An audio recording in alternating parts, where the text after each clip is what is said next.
Hi guys, this is Sir Jam, in-year tarot reader. So tignan natin, is it a yes, no answer para sa'yo? Isipin mo mabuti ang tanong na nais mong masagot ng yes or no. Kapag majority ang upright, magpupull out ako ng 5 cards sa deck na ito. Pag majority ang upright, ibig sabihin, it's a yes. Kapag majority ang reverse, ibig sabihin, it's a no. Just a reminder, this is a general reading, so this may or may not resonate with you, so don't take it personally. This is just a guide.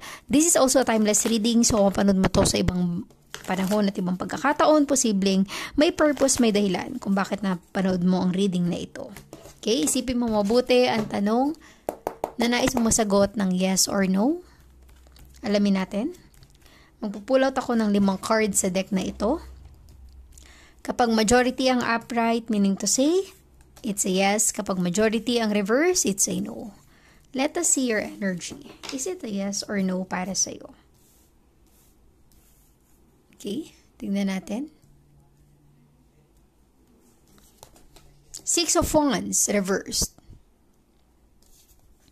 You have the Moon, upright. 10 of Cups, upright. Page of Swords, upright. And the 4 of Wands, upright. You have 4 upright and 1 reversed, meaning to say, it's a positive yes. I'm really getting here some kind of vibe na huwag kang mawala ng pag-asa. May mga times or may mga pagkakataon man na para bang feeling mo wala nakaka-appreciate, hindi ka na-recognize, hindi ka nabibigyan ng pagkakataon, okay? Minsan nagiging emotional ka na sa mga nangyayari sa buhay mo. Just keep on holding on sa mga pangarap mo para sa pamilya mo, okay?